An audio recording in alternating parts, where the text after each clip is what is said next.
Hey guys, so today we're going to be covering another installation in my top 10 units list for Dragon Ball Legends. This is the March 2023 edition, so if you're watching this in the future, just keep that in mind.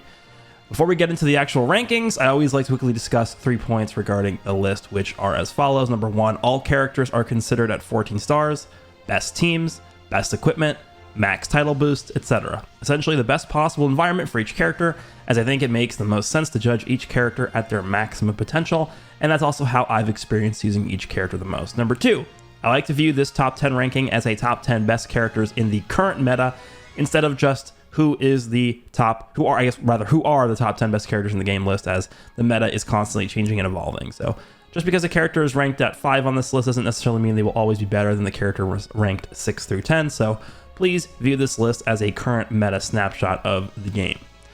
Number 3, this list consists of rankings that are entirely of my own opinion, which has been formed based on my personal experience playing this game, so feel free to disagree with the list, and also let me know down below if you guys disagree with any positions on the list, as well as why. So typically when I make these lists, I don't like to include honorable mentions, at least in the more recent installments of these lists, I don't really include honorable mentions, but I feel like for this one in particular, there are a few characters I would like to include in the honorable mentions, so we will start with those just to quickly get them out of the way, and then we will move into the list itself. Alright, so here are 2 characters that didn't actually make the top 10 on my list here, but I felt it was worth discussing and at least mentioning that these 2 characters are incredibly strong, and I think they've gained immense value with the most recent update, which we got obviously when we received the Ultra Rose Goku Black. Obviously him being green means we have a very strong, very prominent green character now running around pretty much almost every match you see that Ultra Rose, considering how powerful he is. And both these characters both have abilities that are able to just completely wipe him off of the face of the earth pretty much. Obviously the Purple 17 has the incredibly strong locking mechanic as part of his main ability, and then Rose just has the insanely strong, pretty much a better version of Ultra Gogeta Blue's Rising Rush mechanic, except it's applicable to everything, right? So this Rose obviously always 100% of the time will ignore endurance, not just limited to his Rising Rush, but also just whenever he attacks in general. It's just part of his unique ability. So that in combination with the fact that he's also just a very bulky character, one thing people don't like to admit about this Rose is that not only is he decently good offensively, I wouldn't really call him a monster offensively, but he's pretty solid offensively, but he actually also does have a pretty solid foundation as a pretty bulky character defensively, and that's just due to the fact that he's a LF Zenkai character with pretty good stats. And obviously him being a purple God Ki Saiyan also has access to a lot of Zenkai abilities as well to run him with. So I think both these characters, being very prime purple characters, are in a position right now where they have probably just aged better throughout the course of the past update with this Rose being released as compared to prior to the update, right? So value gained here for both these characters. I don't think they quite make my top 10 list, but if you were somebody who really wanted to argue like Purple 17 or Rose in your top 10, there's nothing I could say to like refute that. I can't say like, oh, that's definitely wrong or something, right? I would be open to that, them being included in someone's top 10 list. So honorable mentions, Purple 17 and Purple LF Rose Goku Black. Let's go ahead and jump into the list itself, starting with number 10. Alrighty, starting with number 10 on the list, we have the newly Zenkai'd LF Evolution Blue Vegeta, a very, very powerful character.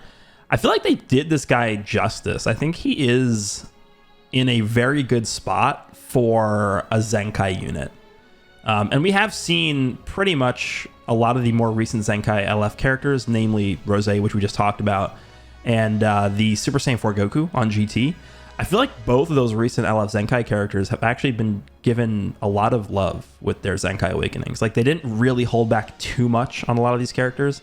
I mean, sure, there's additions they could have given to this guy or to Rose or to Super Saiyan 4 Goku that could have made them like that next level of good. But I think that these characters actually were designed with some sort of relative care when it comes to balance. So that I can definitely respect. And I think this Evolution Blue Vegeta in particular, they did actually buff him in an area where I felt he needed to be buffed, which was the ki that he gains back whenever he falls below a certain threshold, which is basically the identity of the character, right? So whenever he falls below 40 ki, this was changed. I don't know if we can actually see the pre-Zenkai'd version of this on here, but This was changed. I believe it was 35 ki prior to Zenkai, and they changed it to 40. If it was up to me, I would have bumped it up a little bit higher. There's two changes I would have made to this Vegeta. Number one is making that 45. I initially said 50, but after playing with this character at 40, I think 50 probably would be just a little bit too high. So I think making that 45 is probably where it should be. There are a lot of characters in the game right now that have some sort of ki reduction built into their kits defensively. And when you're using this Vegeta, he doesn't really need ki that much because of this mechanic. But if you fall below like a certain amount of ki, like let's say you're below 10 ki, like no matter what you do, your cards are still going to cost a certain amount of ki, right? Like you can't just like spam the cards when you don't have enough ki to use them. That's not how this Vegeta works. So in that instance, I feel like not even falling below 45 ki could have maybe pushed him above the threshold a little bit, to the point where even ki reduction mechanics like that would have made it still possible for him to continue the combo a little bit further. But I don't think it's that big of a deal. The one area that I think really hurts this Vegeta a lot is, if I can find it, yeah, this is it right here. So he actually gains card draw speed, but it's locked behind 50 timer counts.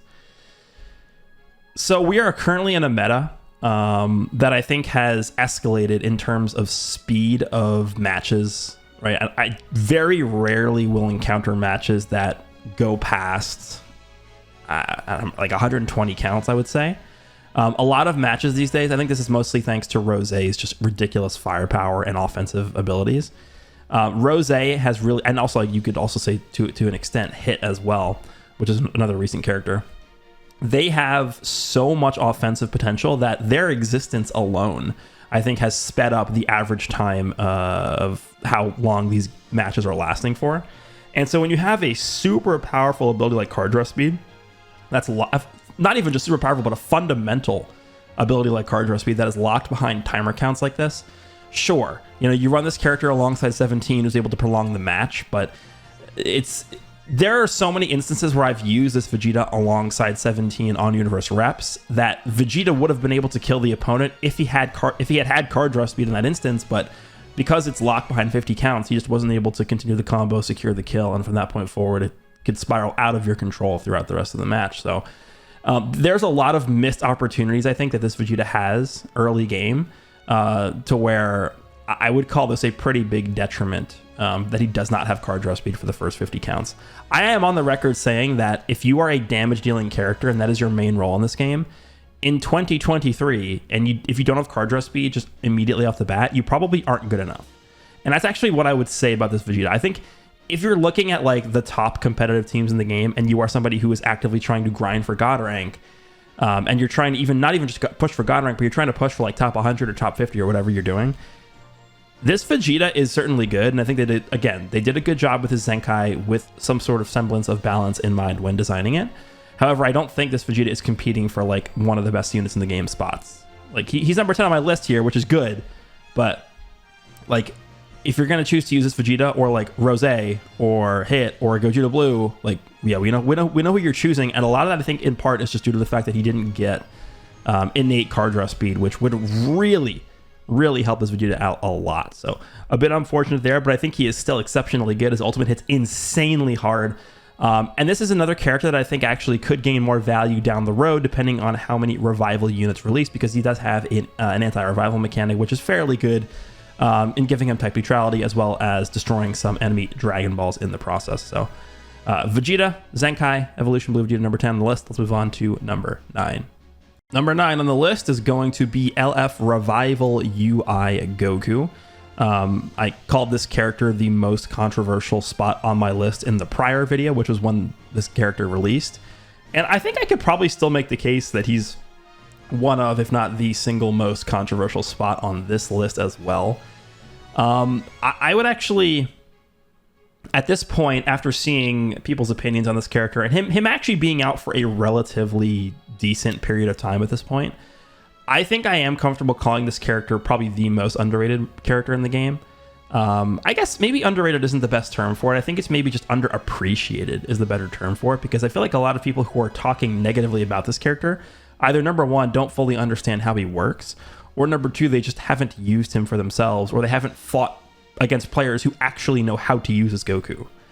Because I think once you do fully grasp how this character works and the strengths that he brings to the table, it's pretty obvious how good he is.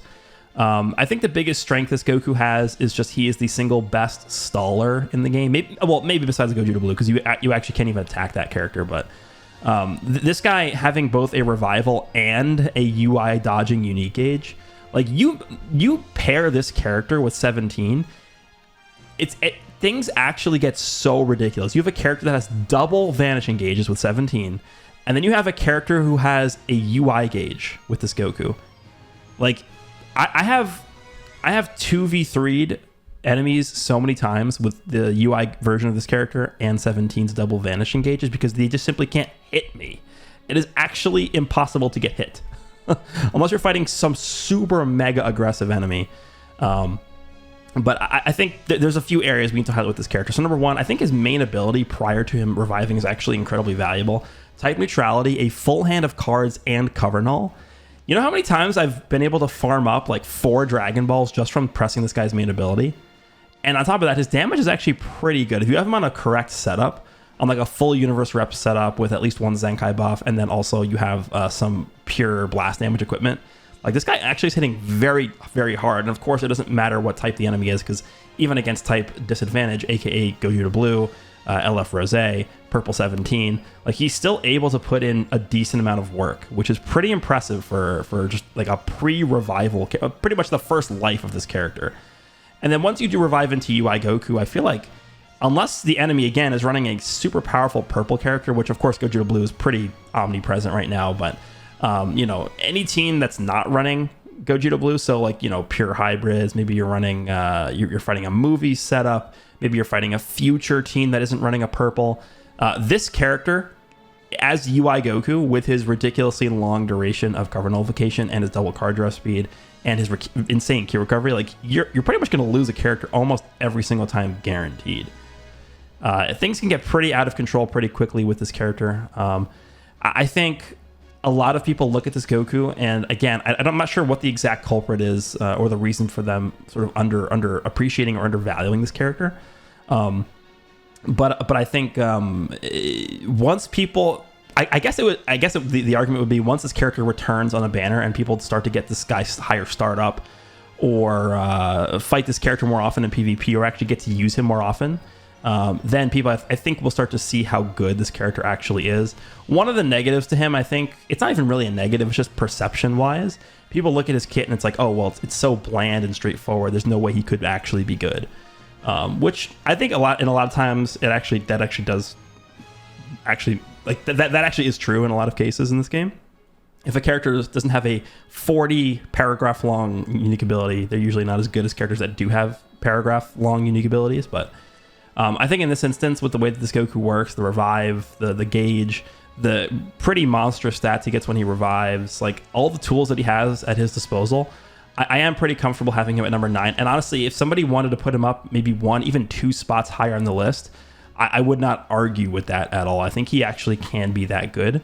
And I'm pretty excited to see how people look at this character moving towards the future as he releases on future banners and people are actually able to get him started up higher than what he's at right now. So we will see how that is looked at. But number 9 on the list is LF reviving UI Goku. Let's move on to number 8.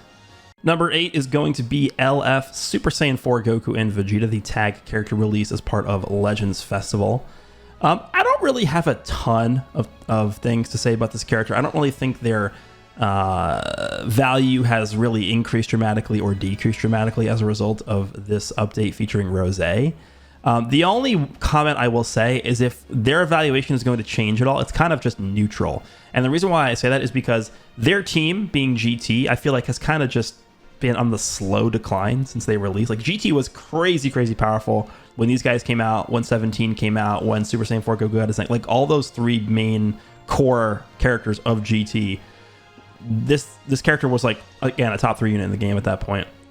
But we sort of started seeing a very slow, gradual decline of the GT team as time has gone on, and that's just the natural progression of how this game works due to power creep. It's just, that's always going to exist. That's never going to go away. But there's 2, I think, things that happened that sort of give this character a a positive and a negative impact, which again, I would say just cancel each other out. So the positive thing that happened for this character is that I think Purple 17 gained a lot of value, which I mentioned in the beginning of this video. He was an honorable mention on the list. Again, if you want to put him at like number 10 on the list, I don't even think that's incorrect. So I think the existence of Green Rosé has definitely given value to Purple 17, which would therefore increase the value of GT. And then I would sort of indirectly increase the value of this character, but it's not them specifically. So sure, whatever. Number 2, in terms of a negative thing for this character, is with Rosé's release. I think there has been a significant increase in the amount of powerful opponent teams that have popped up, which do include Red Ultra Hit. And Red Ultra Hit is a super big counter to GT. Right? This character's one of the main strengths of this character is the ability for them to reduce sub count by 10 when the enemy rushes or when they use an ultimate card. So this character basically cannot die first in a match unless they get time skipped, which is a very common thing to do for hit players who actually know how to use the time skip in a lot of cases. So I feel like the increased usage rate of Ultra Hit combined with the fact that Purple 17's value has gone up, so again, sort of like a positive thing and a negative thing, sort of cancel each other out at the end of the day. And that's why I really wouldn't move this character up or down any spots on this list.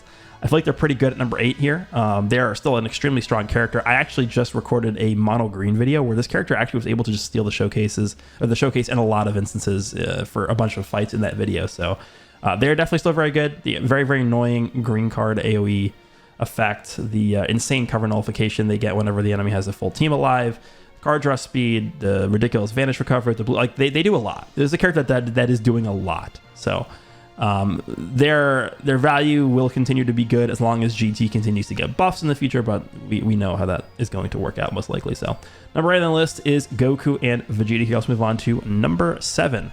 The first time this character has appeared on a top 10 list.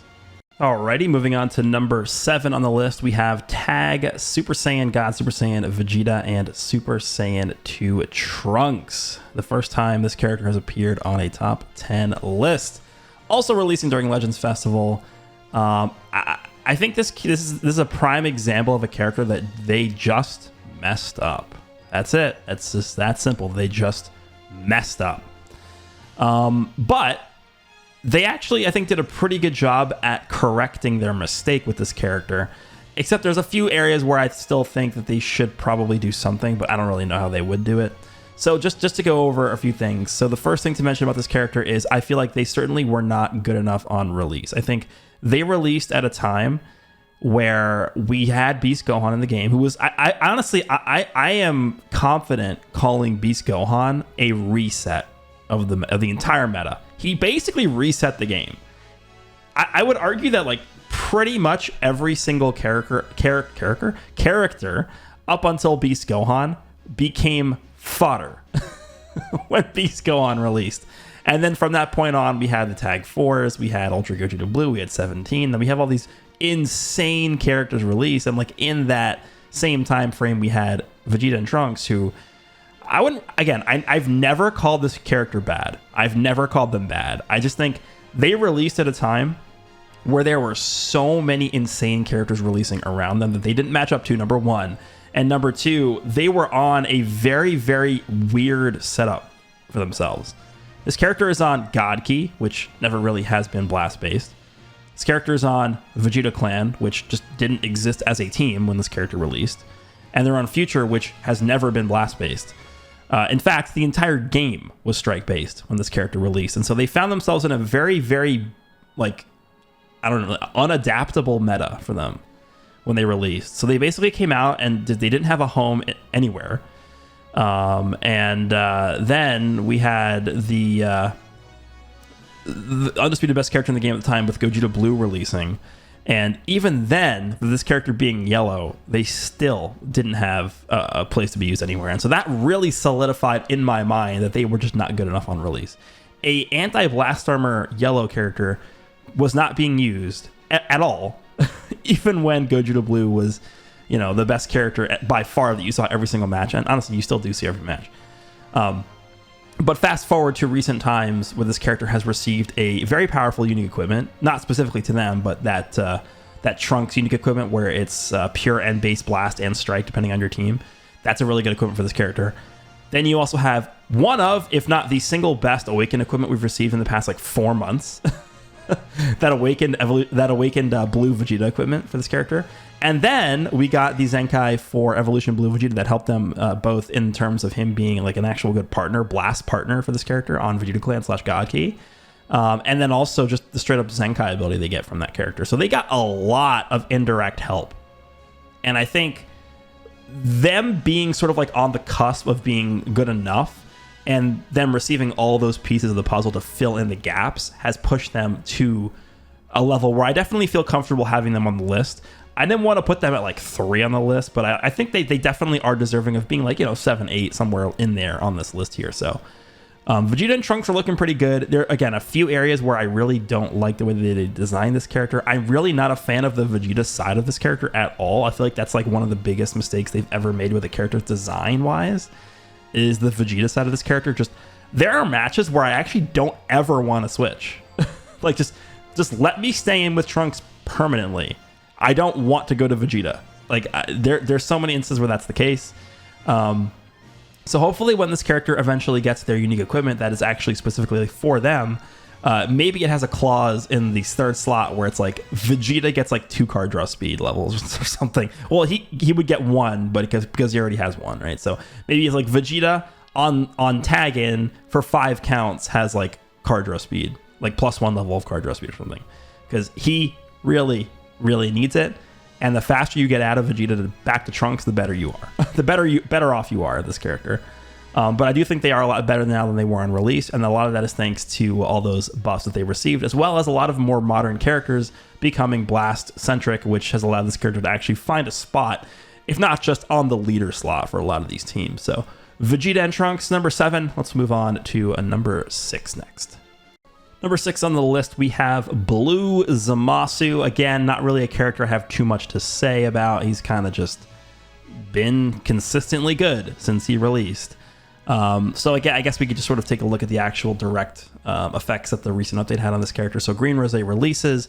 Obviously, Green Rosé has type advantage over Blue. Green beats Blue. Therefore, that is, I guess, indirectly, well, not even just indirectly, it's just a direct negative effect on this Zamasu, right? You're fighting a lot more green characters, a lot more Green, Ultra, Rosé, Goku Black characters who are extremely powerful offensively. So it does become a little bit tougher to use this Zamasu. But then on the other hand, a lot of times you want to use them together. Like I'm finding myself using Blue Zamasu together with Green Rosé, because at least Zamasu has access to the endurance. He has some pretty good supporting capabilities when he falls below half HP. He has the healing to the whole team, which I think paired up with Rosé's pretty insane healing abilities, like you can pretty much go from like 1 HP to full HP with this combo here. Zamasu giving the HP recovery as well as just the straight up healing from his main ability. But I think the partnership is pretty decent, this Blue Zamasu next to Green Rosé. So in terms of like how much his value has changed over the course of this Green Rosé releasing, I wouldn't really call it anything too crazy. I think it's just this has been a consistently good character. He's providing a lot to the teams in terms of utility, defensively. Not so much offensively, but I think that's not his role anyway, so I'm okay with that. And so I'm comfortable with his spot at number 6. I don't think he's overly powerful. I think he fulfills a good like 2nd or 3rd slot role on the teams that he's on.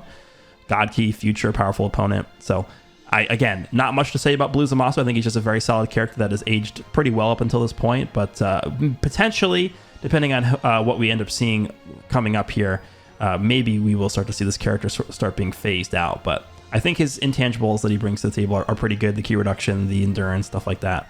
So we will see how this character ages in the future. But as of right now, I still think he's very solid, very good, brings a lot to the table, and just an overall pretty fun character to use. So Blue Zamasu, number 6. Let's move on to number 5. Okay, so we've moved into the top 5, and obviously you can see the number 5 spot on my list on the screen there, which is Beast Gohan. But what I want to do before moving into Beast Gohan's like ranking here is just to establish that I do think there is a pretty clear distinction between the top 5 characters that I'm about to mention on this list and spots 6 through 10. I think the top 5 characters, and what's funny is if you look back to my anniversary top 10 character list, I think it was back when Ultra Super Vegeta released. I think I made the same exact comment back then, and it kind of does feel like we're sort of in a parallel world with this here, but I feel like the top 5 characters that I'm about to mention here are just in a different like league than the rest of the list. Like 6 through 10 is good, but 1 through 5 I feel like are just I'm not going to call them like, oh my god, they're like 5 tiers above the rest of the list, but I feel like they're actually a decent bit better than the rest of the list here. And I don't think there's like a massive gap in between all these characters in the top 5 either. Maybe except for number 1, but we'll talk about that later. So Beast Gohan number 5, I think, again, the character is able to pretty much do anything, does everything that exists in the game, except for stuff that they just made up after he released, which makes sense, I guess. But I feel like one of the issues with Beast Gohan at this point is not just him. It's not his fault. It's just, I feel like his teams just aren't as good. Beast Gohan is a character that you really want to build the team around him. So, for example, using characters like Future Gohan, using characters like Red Pan, obviously for a pure hybrid team. And for that reason, I feel like pure hybrids for this character, there's a very, very clear distinction you can make between the damage this character is dealing on a pure hybrid setup as opposed to, you know, him being on movies or him being on any other build that you want to put him on, like leader slot for any team, etc. Right? A lot of it has to do with the equipment, and a lot of it has to do with just the support that he's getting from those other supporting characters, both the Pan and Future Gohan. But at this point, I would argue that just pure hybrids, like Pan is still really good.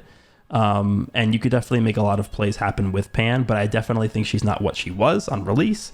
And I think you could definitely make the same case for Future Gohan. Like Future Gohan is a much older character, even though he does have a pretty recent unique equipment.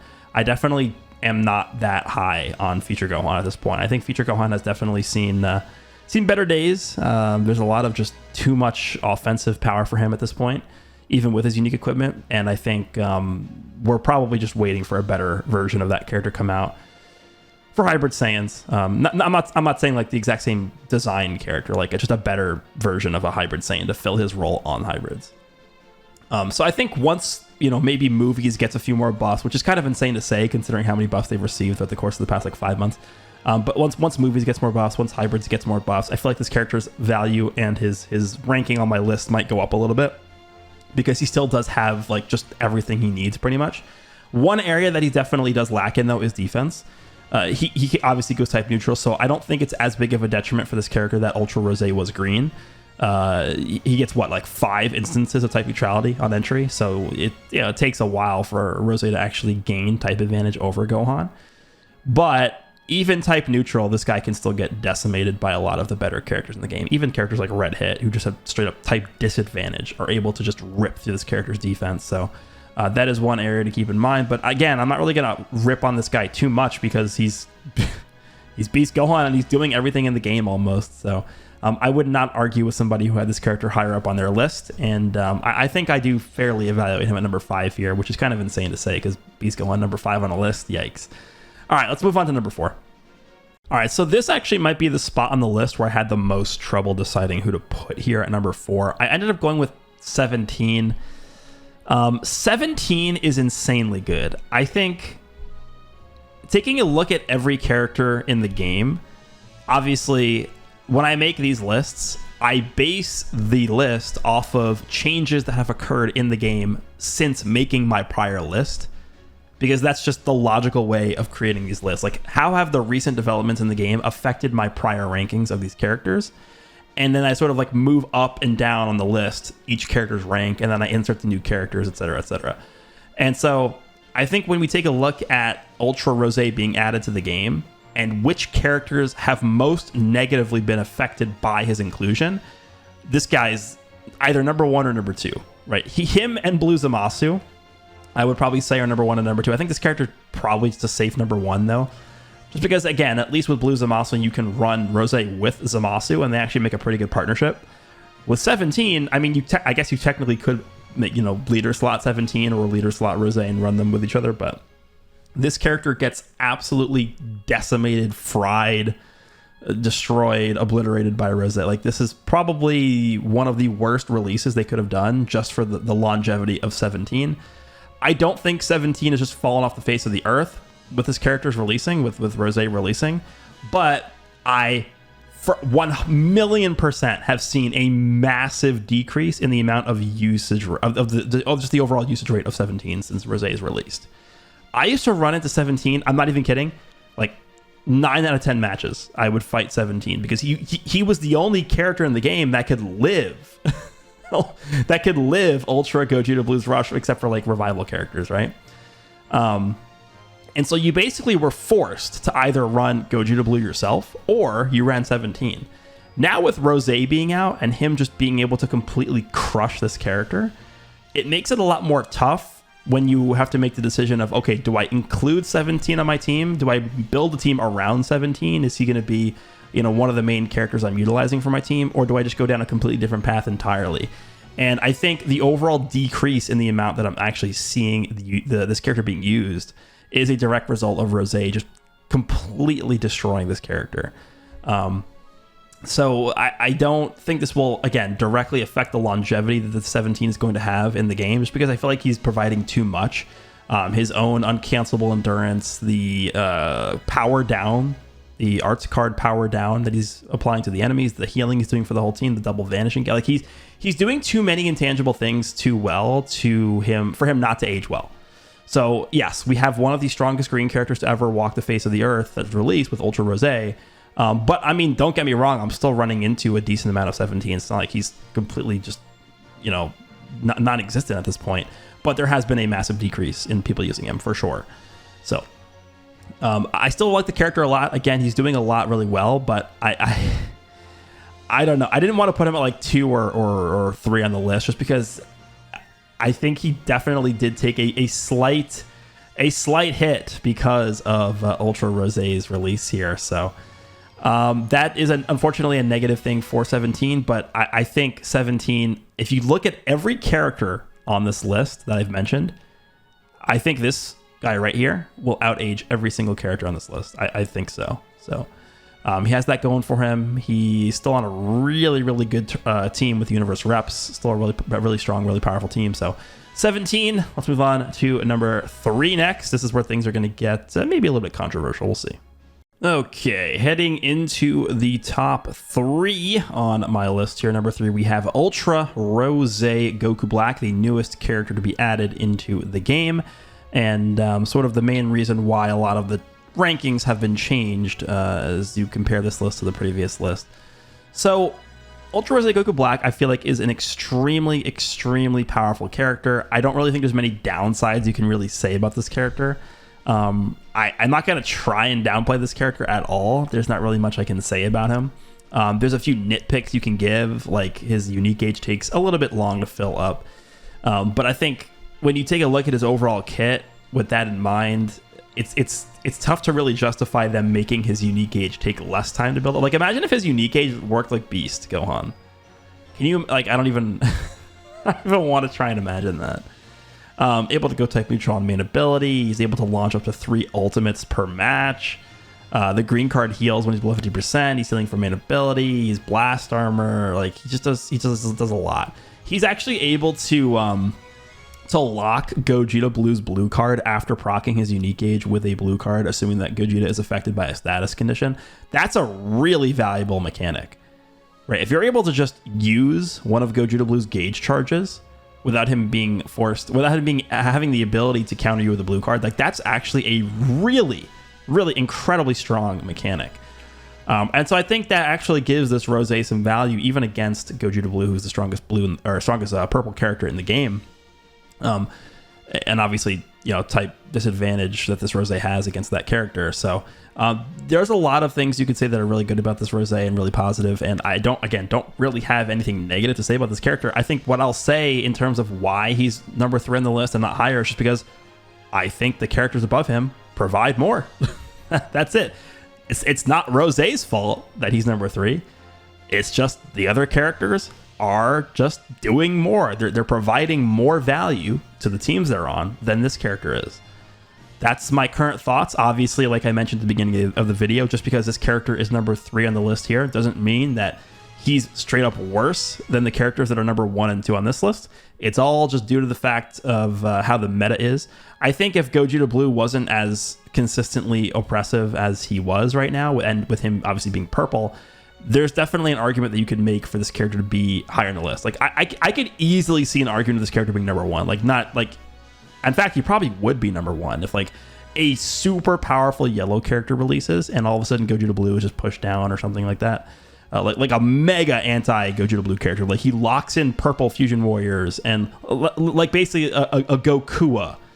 How Gokua was for Zenkai Red Gohan. Like if a character like that came out that was specifically targeting Gogeta Blue, and Gogeta Blue just saw a massive tumble down the list in terms of his ranking, then yeah, I could see Rose jump up a lot for sure. And that's not to say that this Rose doesn't have extremely good value against Gogeta Blue right now. Like I mentioned, he's able to actually just completely almost nullify Gogeta's ability to counter your his gauge being used up, right? With this guy's blue card when he's afflicted by a status condition. So this guy has a lot of value. I think his offensive power is probably the best, if not second best in the game, one of those two. He has some decent bulk. The fact that he goes type neutral on cover change, the fact that he is locking main ability actually does have a lot of value. I've been screwed by that many times in terms of me fighting enemy Ultra Rose Goku Blacks. So I could keep going on and on, you know, the card draw speed, etc., etc. Shadow Blast cards having the damage inflicted debuffs applied to the enemy. Like there's a lot. This character's doing a lot. There's a lot to him. The Vanish recovery. But I'm not going to go through everything. I think this character is really good, except in my experience using this character, in my experience using the character at number 1, and the experience using the character at number 2 on the list, which we'll talk about in a second, I just don't think he holds up in terms of value right now as compared to those two characters, which we will discuss right now. Let's move on to number 2. Moving on to number 2 on the list, we have Ultra Hit. Now this is probably actually the most controversial spot on the list here. I think in my prior list, I might have had this character at like number 5, maybe even number 6 or something like that. And the main reason why we see such a massive jump for Hit is for one simple reason. And that simple reason is because this character didn't really have a very effective team to be ran on until we got Ultra Rose Goku Black. So this character was released sort of like in that wave of Universe Rep characters being released. Like we had, again, we had 17, we had Roshi and Revival Goku, we had the Bergamo Zenkai, we had the Green Kefla Zenkai, we had, what else? The Evolution Blue Vegeta Zenkai. We had all these insane Universe Rep buffs that pretty much lasted for like a month and a half straight. And then we got this Hit, right? This Hit was sort of like one of the last things they gave us for the Universe Rep saga. Saga of buffs, I should say. Except that team ended up being carved out into a very blast-oriented team. Whereas this character is, as you can see, a extremely one-dimensional strike character. So you probably don't want to be running a very one-dimensional strike character on a team that is super blast-oriented.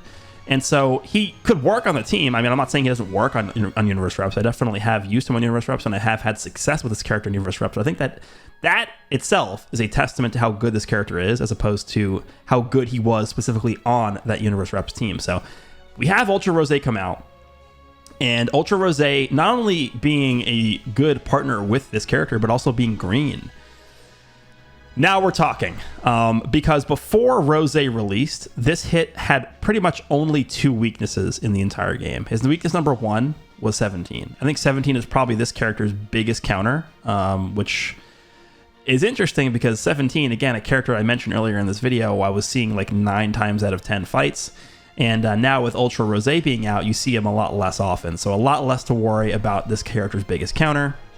And then the second biggest counter is Zamasu, who I actually have been running with this character because the team I've been running has been the green Ultra Rose next to this Ultra Hit, and then the third character being Zamasu to sort of build out a powerful opponent base, or I guess you could call it Hit on future in the leader slot as well, which either one works, right?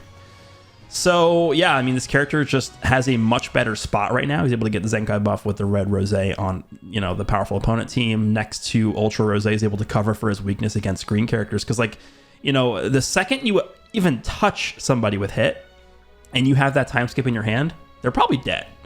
Unless your name is Android 17 or unless your name is Blue Zamasu, and you get touched by this hits time skip, you lose.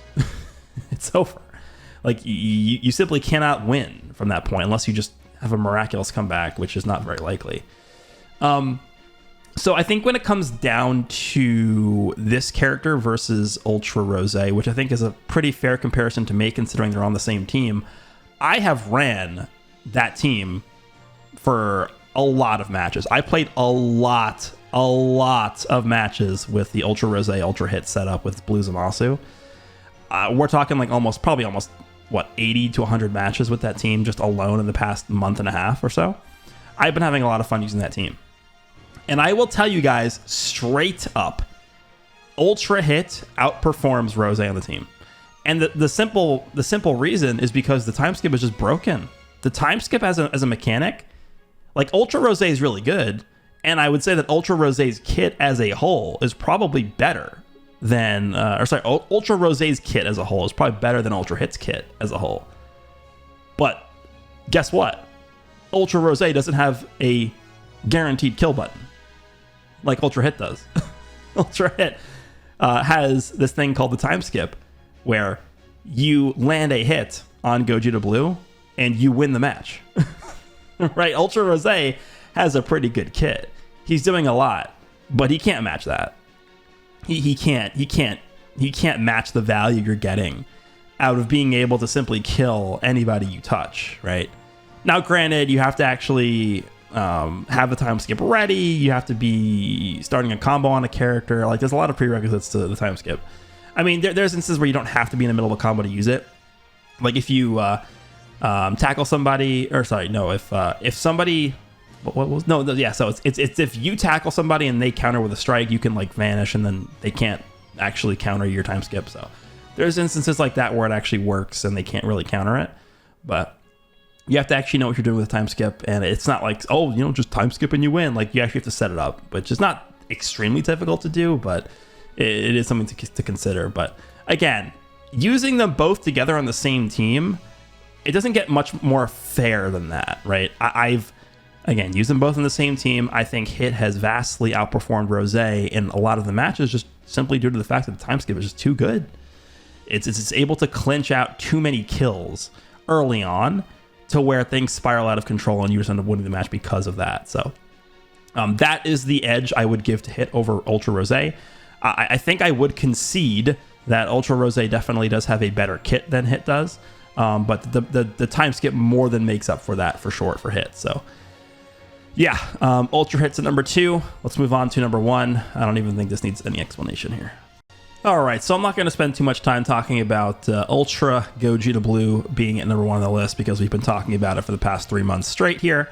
But I think the question that I will receive the most is probably just why, you just basically told us that Ultra Hit, doesn't have a better overall kit than Ultra Rose, yet he's ranked higher because of his time skip. So wouldn't that also apply to Hit being potentially ranked higher than Ultra Gogeta Blue? And my answer to that is no, because Gogeta Blue is the only character in the game to control the entire game at all times, even when he's not switched in.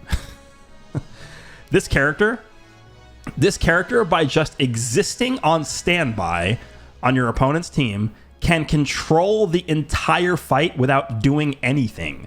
And the reason is because of the Rising Rush endurance nullification mechanic this character has.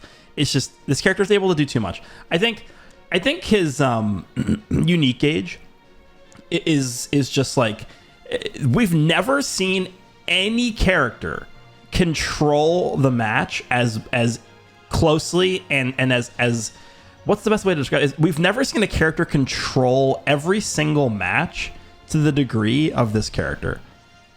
Like, you actually cannot attack. You cannot attack this character when he has his unique gauge filled up.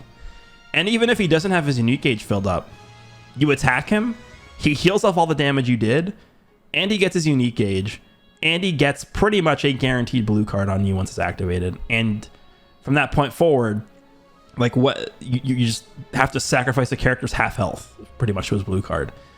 Then he gets cover nullification. Then as soon as, what is it? I think it's 50 timer counts elapsed. He's basically Jesus and actually no, 60 counts. It's at 120. He becomes Jesus Christ incarnate, and you actually get touched by him once and you lose. And then again, when he's not switched in, he's still controlling the fight, because if another character your opponent is using attacks you, you can't even switch to another character to defend against the rush, because Gogeta just comes in, he rushes you, and you just die, even if you have endurance. Which is why 17 was so popular to be used as a tool against Gogeta Blue. But guess what? Ultra Rose existing has reduced the amount of 17s that people are using in PvP. So I actually have encountered a lot less 17s, which makes this character better because he has much more control over the fight if 17 doesn't exist. So not only is this character good against Rose, who's in pretty much every single fight, because obviously he's type advantage, but Rose being a very prominent character now, obviously being the newest Ultra character, everybody wants to use him, and he's incredibly good, has reduced probably the single biggest thorn in this character's side, which is 17. So there's probably never been a better time to use this character. I would say this character right now is probably at the height of their dominance in the game. Like I just mentioned, Ultra Hit can definitely just completely wipe this guy off the face of the earth with his time skip, which is definitely possible. But you know, I don't really want to make that argument, because he can do that to pretty much anybody. And there's a reason why Hit is number 2 on the list, right? Hit is number 2 on the list because of that reason. I just think Gogeta Blue is able to control the match too well to not be number 1. He's omnipresent for a reason. He's in every single match for a reason. You queue in to top 50 PvP, top 100 PvP.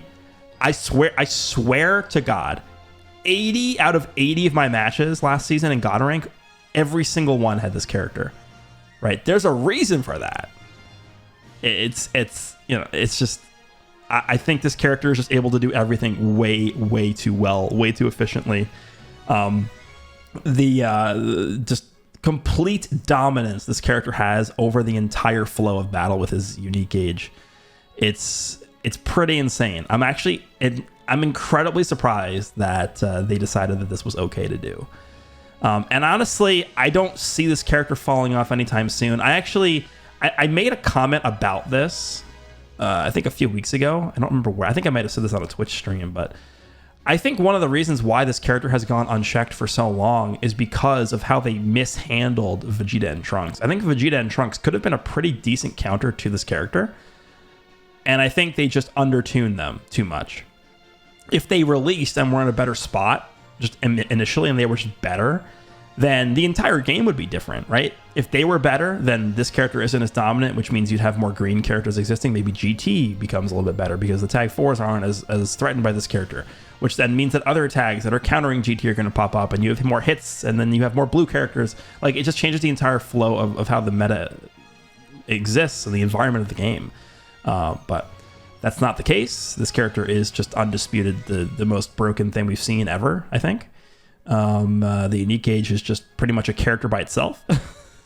Self cover changes and gives you a blue card and gives you the key to use it and gives you cover null, so you can't even like get disrupted. But yeah, this character is just ridiculous. I don't.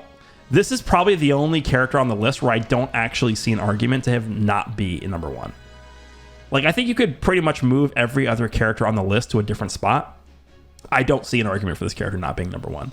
I think he just does too much. He's controlling the game too hard to not be number 1, in my opinion. There's nothing that stands up to this character. There just isn't. So that is going to be the full list. Number 1 is Ultra Gogeta Blue. So let's go ahead and just quickly recap the rest of the list here. So number 10, we had Zenkai LF Evolution Blue Vegeta.